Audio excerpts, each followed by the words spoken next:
Oke, mari kita bahas sesuatu yang skalanya benar-benar gila. Sesuatu yang bikin semua mobil listrik yang udah kita lihat selama ini, itu kayaknya cuma pemanasan doang. Kita akan bedah rencana induk bagian 4 dari Tesla. Dan ini bukan sekedar rencana bisnis. Ini bisa dibilang cetak biru untuk masa depan peradaban kita. Nah, kalimat ini kuncinya. Membawa AI ke dunia fisik.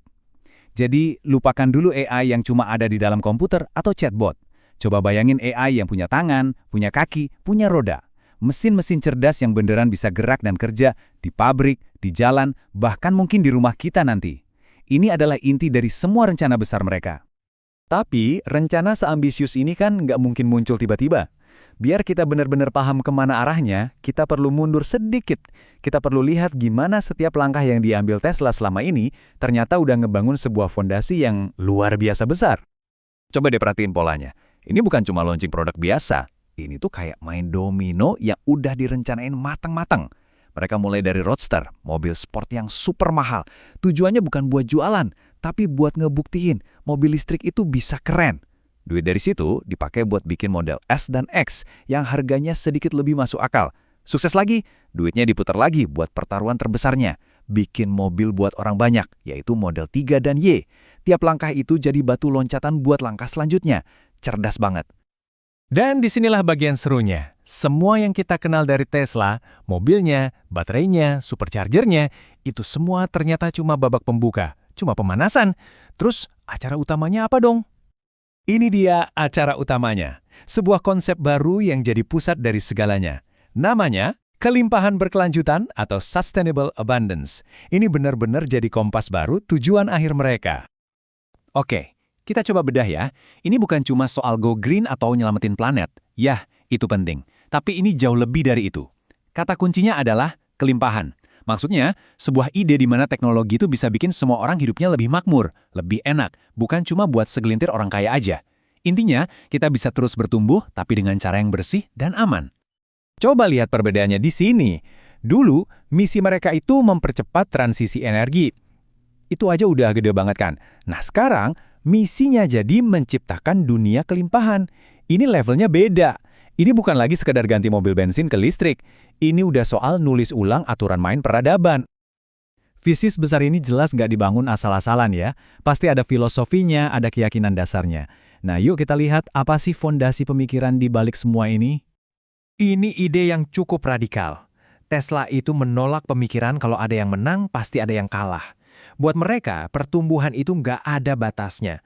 Inovasi itu bukan soal bagi-bagi kue yang ukurannya segitu-gitu aja, tapi soal gimana caranya bikin kue yang jauh lebih besar. Jadi semua orang kebagian. Mirip kayak internet lah. Prinsip yang satu ini tuh cerminan dari perjalanan Tesla sendiri. Ingat nggak, dulu orang-orang bilang baterai itu nggak akan pernah bisa murah atau cukup kuat buat mobil listrik. Nah itu kan batasan. Lewat inovasi terus-terusan, mereka berhasil hancurin batasan itu dan bahkan menciptakan industri baru. Dan filosofi tadi didukung sama 3 keyakinan ini. Pertama, teknologi itu harusnya bisa memecahkan masalah beneran, bukan cuma buat gaya-gayaan. Kedua, otonomi atau mesin yang bisa kerja sendiri, itu harusnya membantu manusia, bukan sebaliknya. Dan yang paling penting, semakin banyak orang bisa mengakses teknologi ini, maka pertumbuhan buat kita semua juga bakal makin besar. Oke, kita udah paham kenapanya. Sekarang pertanyaannya gimananya? Gimana cara Tesla mau membangun dunia kelimpahan ini? Nah, mereka fokus pada 3 pilar atau 3 alat utama. Disinilah visi mereka jadi kelihatan nyata. Tabel ini bukan cuma daftar produk, ini semacam peta menuju dunia yang lebih baik. Coba deh, fokus ke kolom paling kanan. Mereka itu nggak jualan robot, tapi mereka jualan waktu luang yang lebih banyak.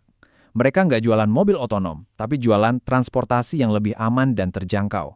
Mereka nggak jualan panel surya, tapi jualan listrik bersih yang bisa diakses semua orang. Jadi, setiap teknologi ini cuma alat buat mencapai sesuatu yang sangat manusiawi. Sekarang kita masuk ke bagian yang paling menegangkan. Tesla sendiri mengakui secara terang-terangan kalau fase berikutnya ini bakal jauh lebih sulit dari semua yang pernah mereka lakukan sebelumnya. Kerennya Tesla tuh udah tahu banget ini semua kedengarannya kayak apa. Mereka bahkan nulis kalimat ini seolah-olah ngonong langsung ke orang-orang yang skeptis. Mereka sadar kalau visi ini bakal dianggap mustahil. Tapi justru itu, membuktikan yang mustahil jadi mungkin. Itu udah jadi bagian dari rencana permainan mereka. Jadi ini perbedaannya. Bayangin deh kalau dulu perjalanan Tesla itu kayak naik tangga, satu persatu, hati-hati tapi pasti. Nah, sekarang mereka lagi siap-siap buat lompat ke gedung di seberang. Ini bukan lagi soal langkah-langkah kecil, tapi soal satu lompatan raksasa untuk kemanusiaan. Jadi, semua pembahasan ini ninggalin kita dengan satu pertanyaan yang dalam banget. Pada akhirnya, visi Tesla ini adalah tentang menghilangkan kelangkaan. Entah itu kelangkaan waktu, energi, ataupun kesempatan. Pertanyaannya sekarang buat kita semua adalah, kalau mereka berhasil, dunia kita ini bakal jadi seperti apa ya?